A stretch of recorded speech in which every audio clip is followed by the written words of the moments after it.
북극권이라 그런데 적 춥다. 한국에는 지금 꽃피는 벚꽃이 활짝 피고 진달래가 활짝 피는 계절인데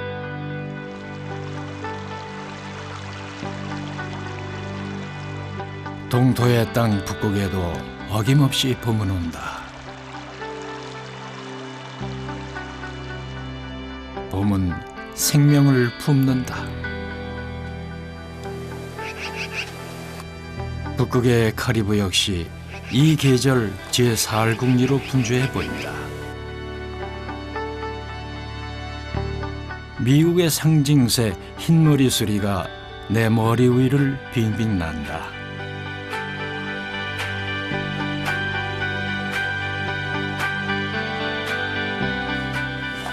그렇다.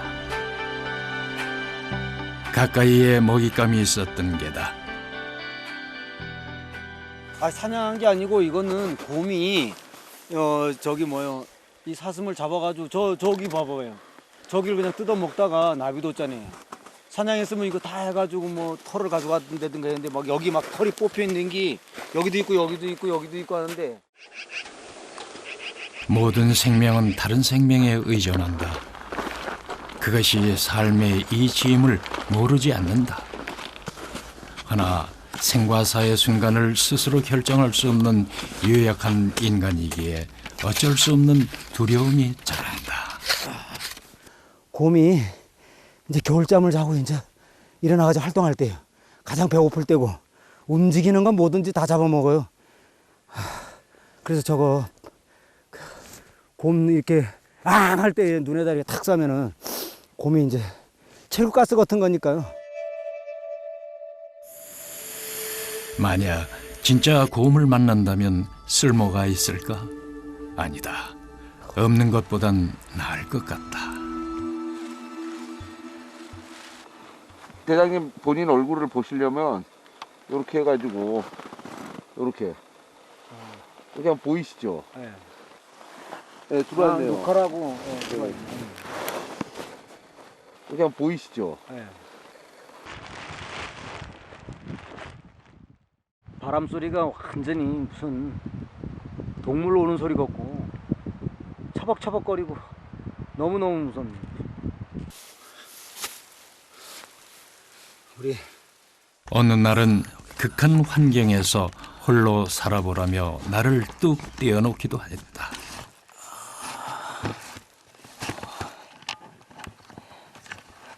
물론 난 혼자 지내는데 익숙하다. 이 PD님 수신 안 돼요?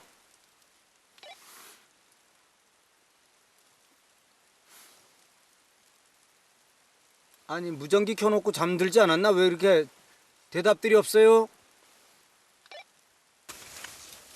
오히려 나보다 극한 지역의 초보인 촬영팀이 더 걱정이었다. 그런데 갑자기 연락이 안 된다. 여기가 얼마나 위험한 지역인데 자기네들 마음대로 말이야. 무전도 안 받고 잠자고 있어. 아이고 짜증나.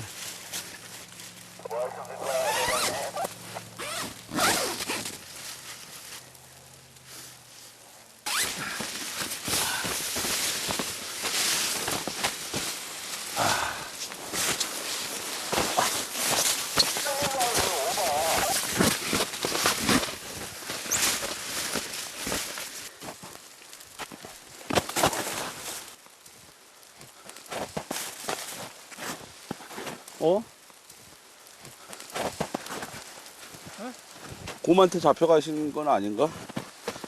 여기서요? 응. 화장실?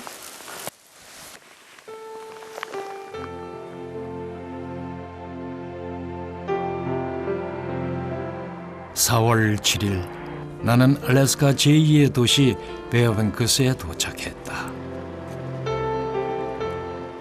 나의 극한 탐험은 이곳에서부터 시작하기로 한다.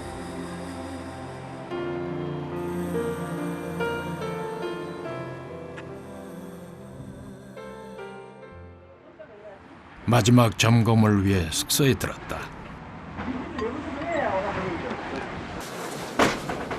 탐험은 곧 무게와의 싸움이다. 생존을 위해 군더더기는 버려야 한다. 91년도에 한국 최초로 북극점에 갔던 옷이에요.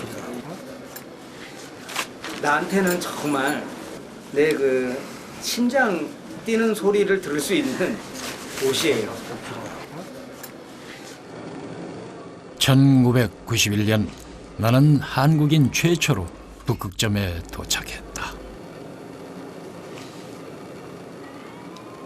지금 뭐 4월 7일 그때 22시 27분 여기 그 좌표가 북위 64도 50분 22초 그리고 서경 147도 42분 52초 000 바람개비 같은 게 돌아가죠? 네. 근데 여기 이렇게 살짝 이렇게 누르면 얘가 이제 작동하는데 이게 풍속계, 온도계 이런 것들이 들어가 있는 것들입니다. 실제 바람이 불어와서 우리 몸에 있는 체감 온도를 빨리 떨어뜨려 가지고 잘못하면은 저체온 증세로 사람이 죽을 수도 있거든요.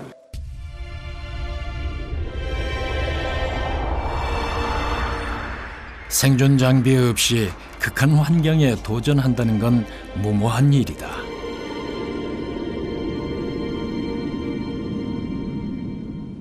나는 살아남기 위해 마땅히 이 생존 장비들을 신뢰했고 극한 환경의 법칙에 순응했다.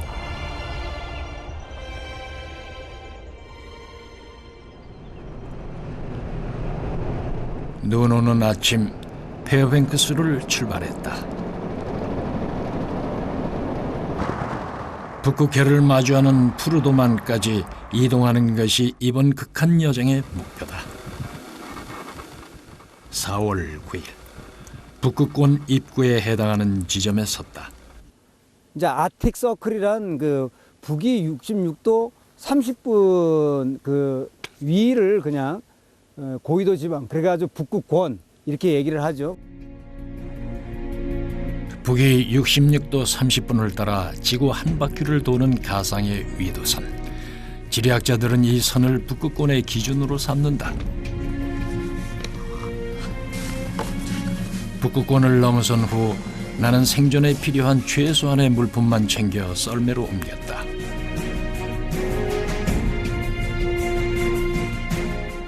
극한의 공간에 발 딛는 순간 생존과의 싸움은 시작이다.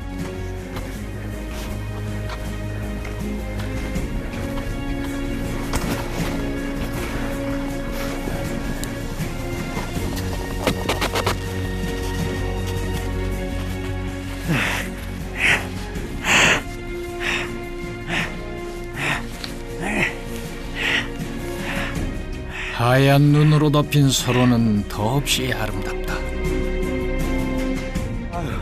하지만 허벅지까지 푹푹 빠지는 서론을 걷다 보면 우리네 인생 같다는 생각이 든다. 내가 직접 걸어보기 전엔 그 깊이를 가늠할 수 없다.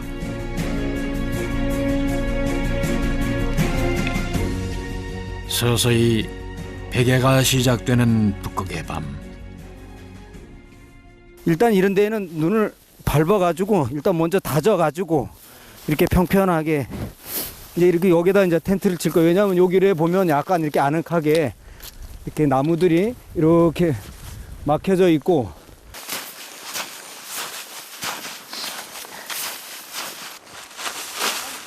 극한 환경에선 지형지물을 최대한 이용해야 한다. 걷다가 지금 이제 텐트를 치는 거예요. 이곳에 텐트를 친다면 야생 동물과 거센 바람으로부터 밤새 나를 보호할 수 있을 것이다.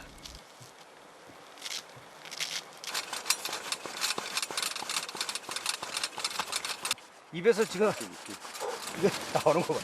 와, 이 사우나 이게 겨울 사우나 왔지 이게 뭐 아유.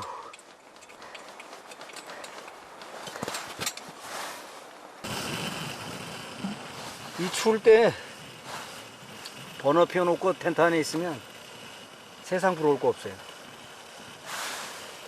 불에 대한 고마움은 정말 추운데 와야 안다니까요.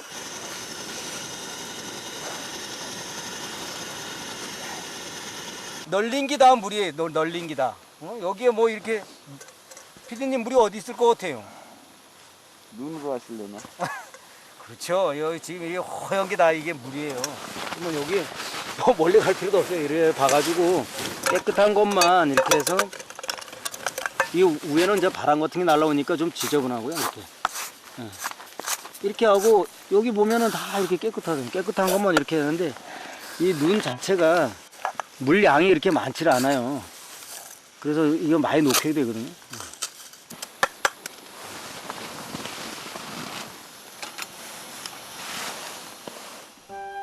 몸이 빨리 녹죠.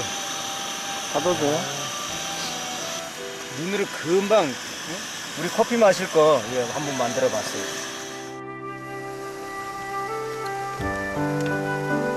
피디님, 고맙습니다. 추운 데는 그냥 따뜻한 게 최고예요. 내내 얼었던 몸에 뜨끈한 것이 들어가니 이제 좀 살 것 같다. 텐트에서의 첫날 밤. 숟가락 놓기가 무섭게 피로가 몰려온다. 정말 옛날 생각나네요.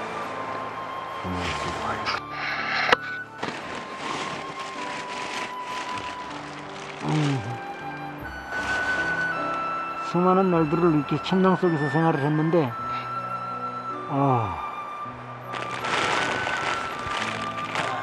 자야지.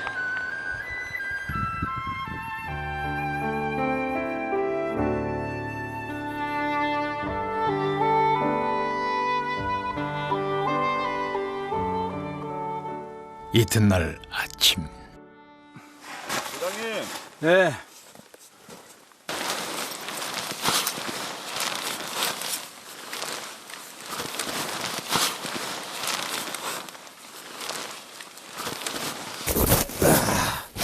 하루를 살더라도 좀 더 안전하고 편안하게 지내기 위해 텐트 주변 정비에 나섰다. 그런 나를 보며 촬영 감독이 마음엔 울타리 친 적 없는지 묻는다. 순간 뜨끔했다. 내가 탐험만 생각해야 되기 때문에 아무것도 생각하지 않았어요. 내 가족도 오로지 그냥 어떻게 보면 난 참 이기적이었죠. 내 울타리라는 거는 이 울타리는 서로 공생하자는 울타리였고 내 탐험의 울타리는 어느 누구도 나 안에 들어올 수 없었어요. 나 외에는. 왜? 거기는 생가사가 왔다 갔다 하는 곳이고 그거 뭐 누가 가라 그랬냐고. 내가 뭐 부모님이 가라고 그랬겠어요. 내 집사람이 가라 그랬겠어요. 내 애들이 가라고.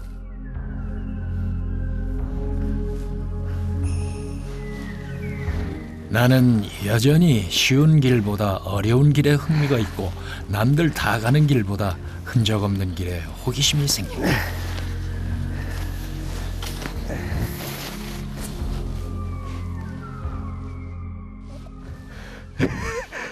그때 나를 쫓아오던 촬영 감독이 그만 눈밭에 고꾸라진다.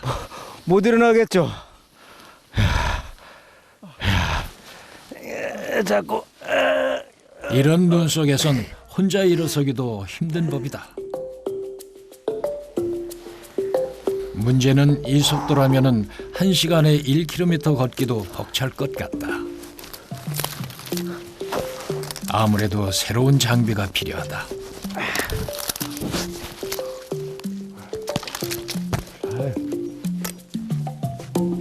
어린 시절 산에서 나무하던 기억을 되살려 설피를 직접 만들어 보기로 했다.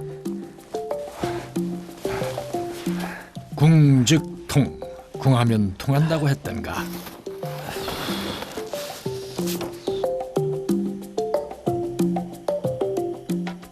먼저 긴 나뭇가지를 불에 달고 설피 모양을 잡아본다.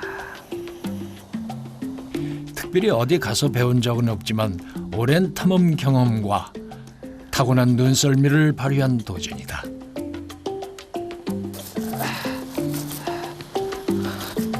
인간은 그렇게 창의적인 존재다. 난 나의 본능을 믿는다. 지금은 뭐 살 수 있는 상황이 아니잖아요. 여기 뭐 상점이 있는 것도 아니고 준비해서 온 것도 아니고 그러니까 지금은 만들어야 되죠. 어떻게 만들든 간에 만들어 봐야 되는 거죠.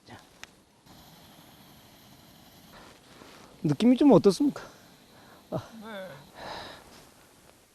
두어 시간 씨름한 끝에 제법 꼴을 갖춘 설피가 완성됐다.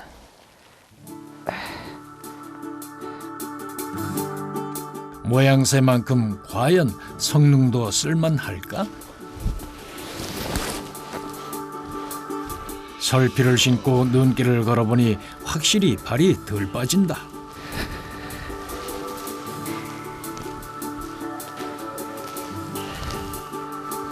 난 고운 발자국 같은 커다란 흔적을 남기며 수월하게 눈길을 걸을 수 있었다.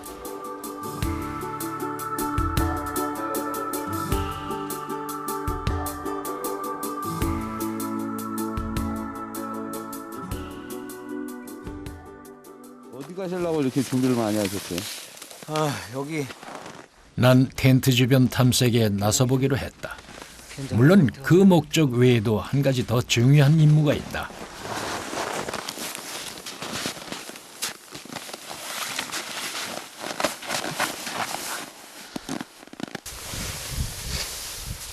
체감 온도와 달리 한낮 북극의 봄 햇살은 제법 짱짱하다.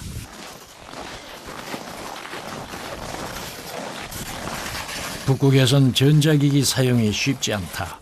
추위 탓에 배터리가 빨리 닳기 때문이다.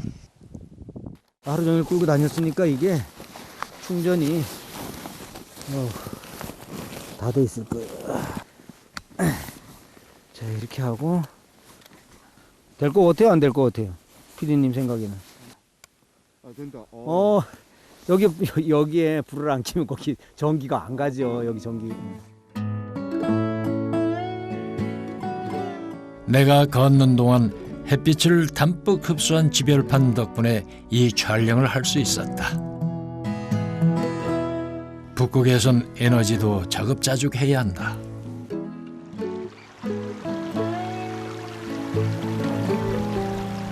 해빙기에 접어드는 계절.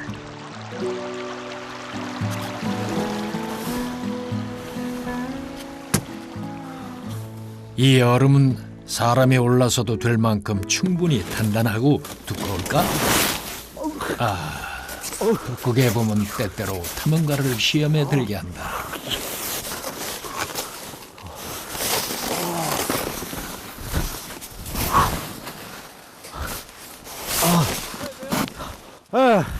발에 물이 들어갔어.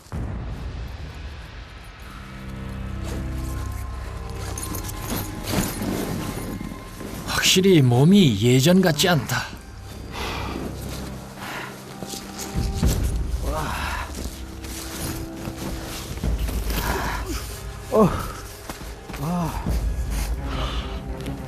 차가.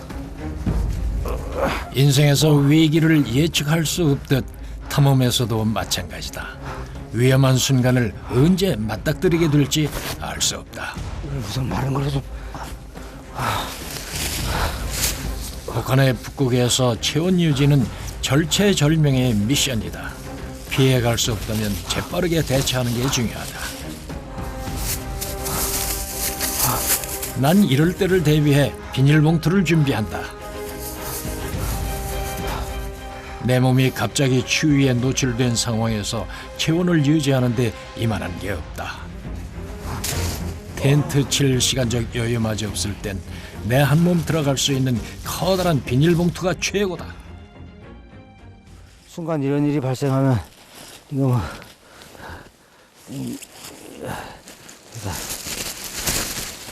첫째, 바깥에서 차가운 바람이 불어도 일단 여기는 지금 바람이 통과되지 않잖아요. 우선 동상이 걸리지 않는 게 제일 우선이니까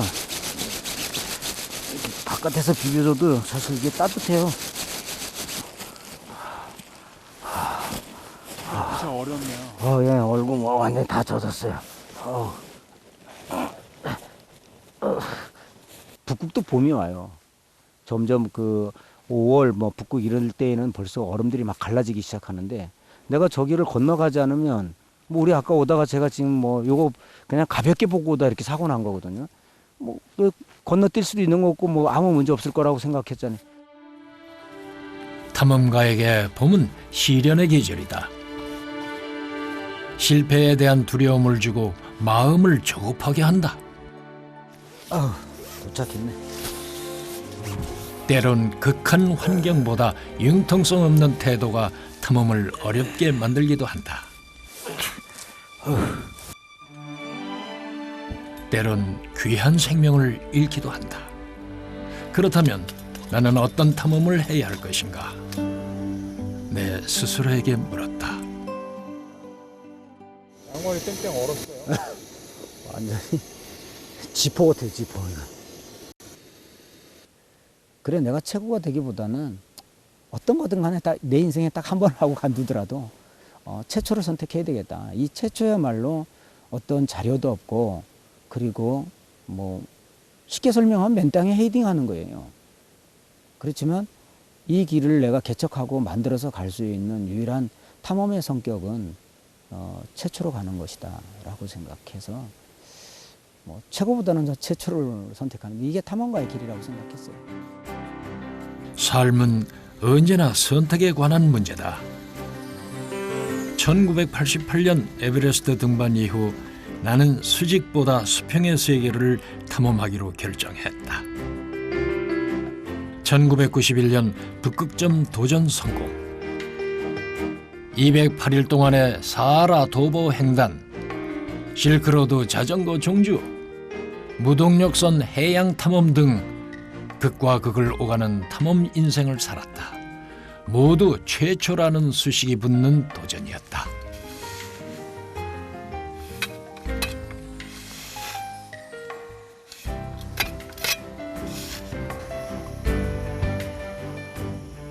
어린 시절 우리 집은 무척 가난했다.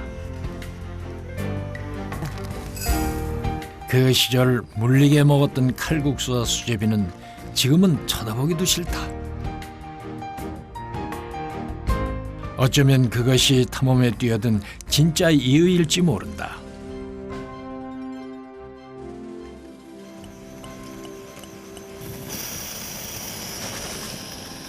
이 소리는 탐험가에게는 유일하게 밥을 먹고 편안하게 쉬는 시간이에요. 음식하는 시간만큼 가장 좋은 시간 없어요. 북극점 도전 당시 혹한의 추위에 벌벌 떨던 어느 날, 내 어머니가 끓여주는 뜨끈뜨끈한 칼국수가 간절하게 먹고 싶었다. 헌데 내 젖은 몸과 마음을 위로해주는 엄마표 따뜻한 음식. 그것이 주는 안온함은 곧 생의 원동력이 되었다.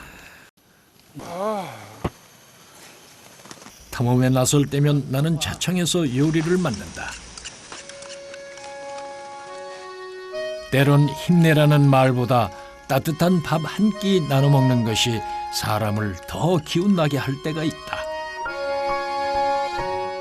극한의 공간에서 사람의 울타리만큼 든든한 것은 없다.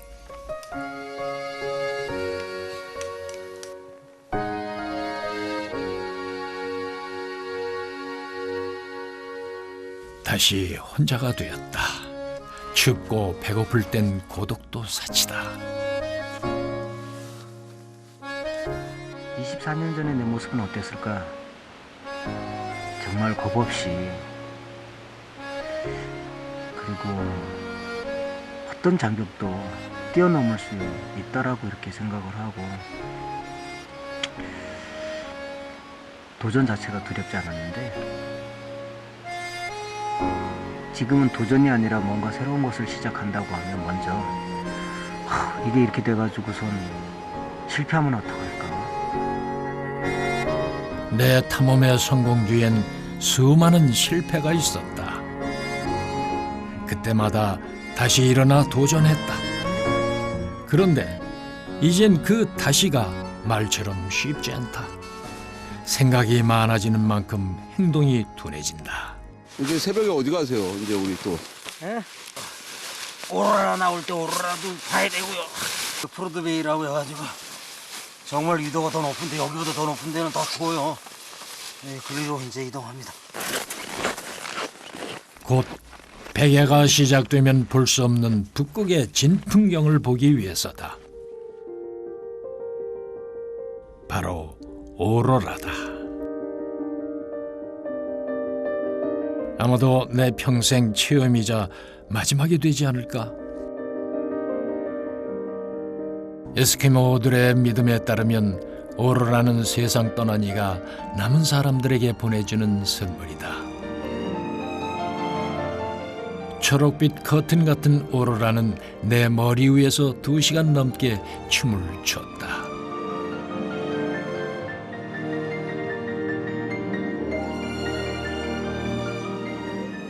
북쪽으로 향할수록 시야에 걸리는 것이 거의 없는 알래스카 대지.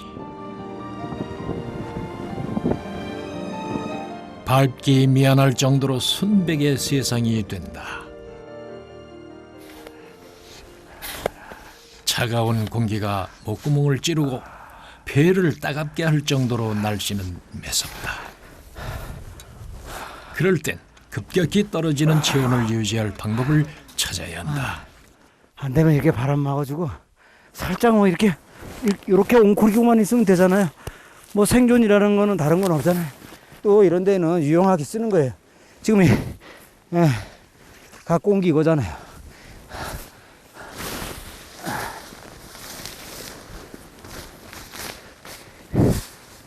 실제 외국에서는 이래가지고 그 학생들이 그 조난당했을 때 이렇게 살아남은 친구들이 많아요. 근데 우리는 학교에서 이런 거 안 가르치잖아요. 이게 문제예요, 이게. 영어 수학 잘하는 것보다 이런 데서 살아남는 게 중요한 거지. 삽으로 던지는 것보다 이 뒤에만 바람만 안 들어올 거면 이렇게 살짝. 도시 생활에 익숙해진 우리는 어쩌면 내 안의 본능에 무뎌진 상태로 사는지도 모른다.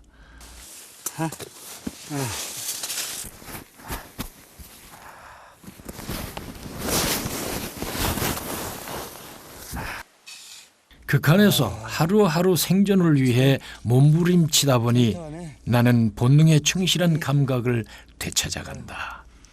색깔이 아주. 지금 이 바깥에 텐트에 바람 부는 거 한번 보세요, 이렇게. 그런데 내가 바람에 노출돼 있다고 하면, 아유, 이거 뭐 견디겠습니까, 지금? 제가 지금 이 바깥에 이 텐트에 이렇게 펄럭거리고 있는 이거를 한번. 그래서 제가 이런 거를 만들어서 이렇게 살아남지 않으면 안 됩니다. 내 삶도 참 바람이 너무 많았지. 때에 따라 따뜻한 바람이 있는가 하면 영하 50도의 살인적인 바람. 그것 중에 내가 선택하라고 하면 따뜻한 바람입니까? 내 인생에 늘 따뜻한 바람만 있는 게 아니라 몸소리 쳐질 만큼 죽을 만큼 그런 내 몸에 뼈와 살과 내 피를 다 흘려버릴 것 같은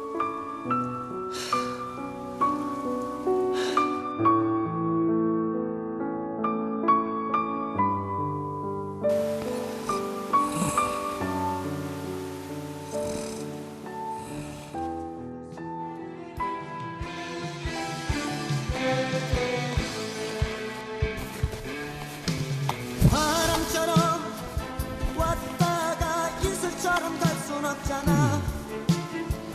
내가 산 흙덩이랑 남겨둬야지. 한 줄기 연기처럼 아무도 없이 사라져도 빛나는 불꽃으로 타올라야지. 묻지 마라 왜냐고, 왜 그렇게 높은 곳까지 오르려 애쓰는지 묻지를 마라. 고독한 남자의 불타는 영혼을 인공의 흔적이라고는 전혀 찾아볼 수 없는 북극에선 눈 내리는 소리마저 또렷이 들린다. 이 세상에 오직 나 혼자만 있는 것 같은 착각도 든다. 절대 고독에 빠져들기 좋은 타이밍이다.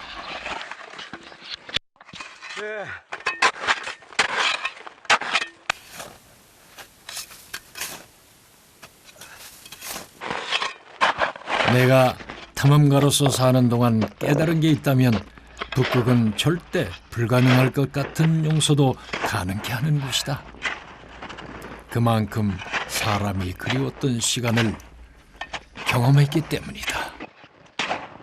대여섯 시간의 중노동 끝에 제법 쓸만한 크기의 설동이 완성됐다. 그거 앉아도 될 거예요. 생각보다 높네요? 아, 예. 우리 세 사람이 가려면 이 정도는 돼야죠. 훈훈하죠, 그래도 바깥에보다. 위험하지는 않나요? 이게 아, 안 무너지나요? 이게 이제 점점 공기가 들어오면서 예. 이게 이제 단단해지잖아요. 아, 공기가 네, 들어오면 더 하루가 단단해지고. 지나고 나면 더 단단해지고 뭐 이렇게 하니까.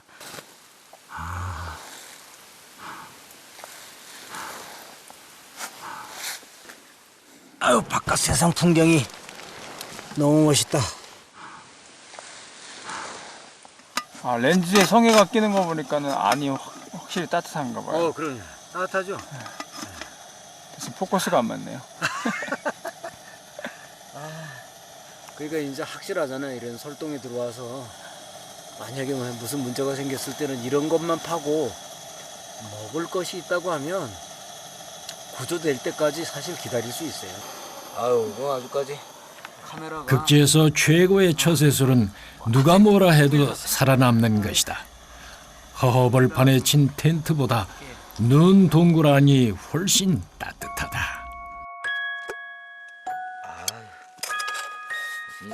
어찌 보면 우리네 인생 자체가 탐험일지도 모른다. 그렇게 볼 때 누구나 자기 안에 극한의 공간 하나쯤 갖고 있지는 않을까?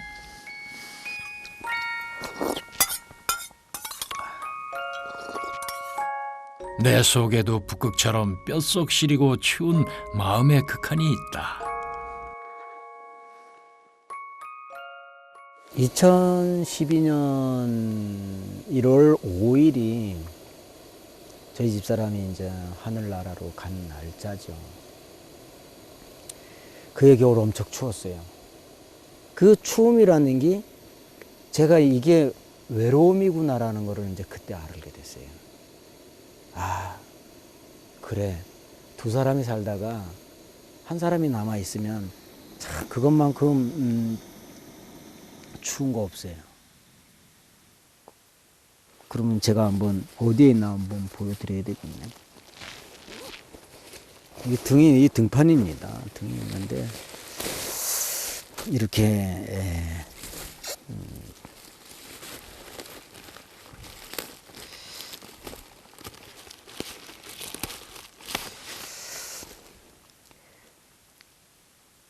얘가 큰 딸이고 얘가 작은 딸이고요. 저희 부인입니다. 제가 좀 후회스러운 삶 중에 하나가 뭐냐면 우리 큰딸이 그랬거든요. 윤기가 얘가 아빠 가족사진 좀 찍어봐. 가족사진. 그래서 저는 언제든지 가족사진 찍는다고 생각했어요. 정말. 그러고 나서 저희 집사람이 갑자기 진짜 아파서 하늘나라로 딱 가고 나서 있잖아요. 가족사진이 없는 거예요. 인간의 어리석음이란 그런 것인지 늘 한 발 늦은 후회로 가슴을 친다. 그리고 이제 이 유일하게 이제 남아 있는 저희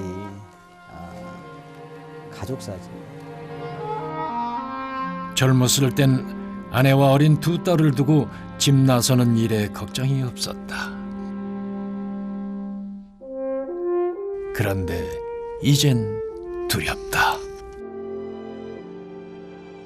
그리고 이제 저희 집사람 이제 그 3호제를 지내고 나서 그 1990년대 북극을 같이 간 팀이 있어요. 거기에 저희 선배님이 계시는데 지금 이제 제천시청에 근무하시죠. 황영기 선배님이. 야, 내가 이거는 꼭 전해줘야 되겠어. 그러더라고요. 뭘? 그랬더니,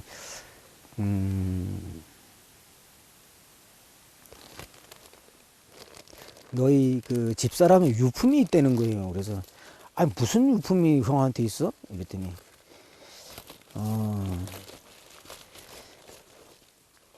편지가 있다는 거예요. 그래서 이제 1990년대에 실패하던 해였죠. 근데 이제 이게 3월 달에 보낸 편지예요.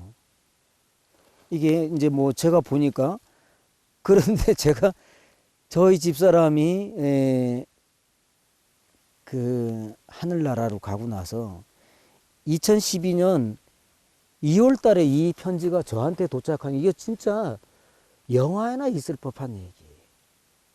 왔는데 이게 진짜 빛발했어요. 뭐 여기에 보면요. 그리운 윤기, 윤빈 아빠 보세요.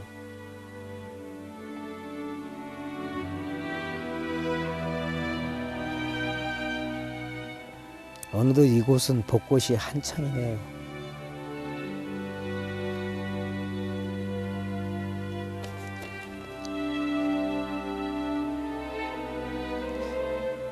그동안도 여러 가지로 건강하리라 믿고 싶어요.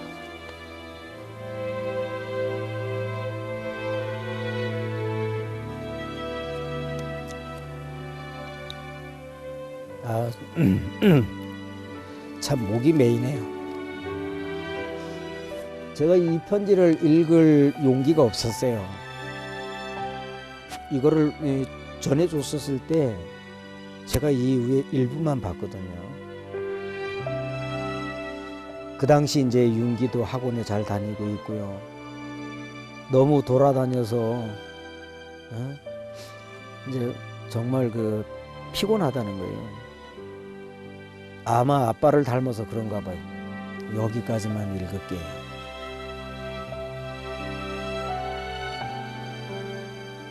공개하고 싶지 않아요. 왜냐하면 어쩌면 제가 또 다른 탐험, 영원한 탐험은 뭐겠어요? 저도 이 지구를 떠날 때가 영원한 탐험이겠죠? 그때 가지고 갈 거죠. 뭐. 제 간 속에 들어가야 될 유일한 제 아내의 선물이죠. 바쁘게 살아온 당신의 젊음의 의미를 더해줄 아이가 생기고 그날에 찍었던 가족 사진 속에 설레는 웃음은 빛바래 가지. 나는 참 그림자 좋아해요. 얘는 말이 없잖아요. 얘는요. 정말 내 인생에서 그림자만큼 내 친한 친구는 없어요. 내 모든 속내를 여기다 대고 막 욕할 수도 있죠. 변하지 않습니다.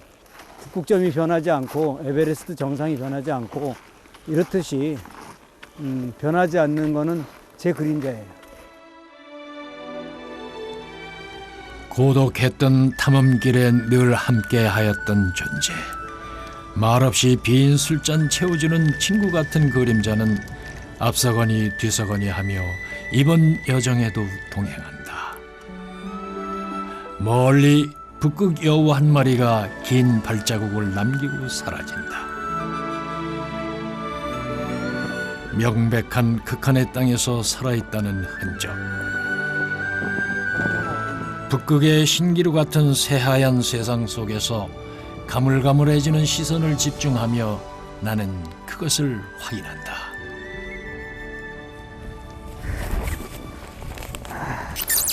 북극의 차갑고 맑은 공기에 갑자기 노출되면 때때로 거리 감각을 잃게 될 때가 있다. 내 손에 제 아무리 과학적인 도구가 있어도 절대 자연 앞에선 무용지물이 되는 순간이다. 쪽이니까 1990년 북극점에 처음 도전할 때도 그랬다. 나는 똑바로 간다고 갔지만 한 번 잘못 들기 시작한 길은 걷잡을 수가 없었다. 그건 곧 죽음을 의미한다.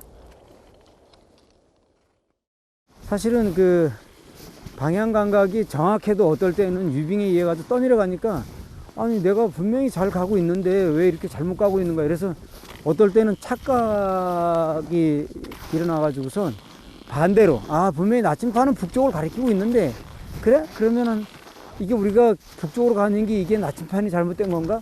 이게 반대로 남쪽으로 가봐야 돼. 남쪽으로 갔는데 거의 한 40km를 떠내려 갔었거든요. 한때 내 탐험의 종착역은 에베레스트 정상이나 북극점이라 생각했다. 막상 북극점에 태극기를 꽂고 보니 그것은 바다 위의 한 점일 뿐이었다. 허무감과 허탈감이 밀려왔다. 24년 만에 오는 이 북극의 발자국을 보면서 많은 생각을 하게 됐어요. 어떨 때는 내가 고집스러운 발자국일 수도 있고요. 또 때에 따라 사랑하는 사람을 뒤로 남겨놓고 오는 발자국일 수도 있고요. 어떨 때는 제 삶의 무게가 너무 무거워서 한두 발 걷고 주저앉을 때도 있었거든요. 어쩌면 어느 사람에게나 누구에게나 다 이런 그 인생의 발자국이 있을 거라고 생각해요. 마침내 극한 여정의 끝자락에 도착했다. 여러분 여기서 한 직선 거리로 한 2,000km 정도 올라가면 북극점이에요. 돌이켜보면 내가 가야 할 길보다 지나온 길이 더 아득하게 느껴질 때가 있다.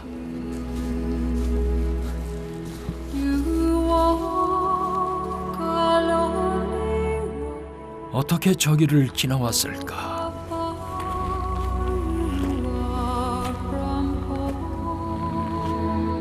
굴곡 많은 내 삶에서 진정한 탐험은 어떤 의미일까? 탐험은 정말 목숨을 걸고 가지만 저는 살아서 돌아와야 된다고 생각하거든요. 손과 발이 다 동상에 걸리면 손과 발을 다 잘라서 기어서라도 집으로 돌아오는 것이 탐험의 종착역이라고 생각을 했어요. 이제 내 가족이 있는 곳으로 돌아가야 한다. 내 집 현관문을 열고 무사히 들어설 때 비로소 나의 탐험은 끝날 것이다.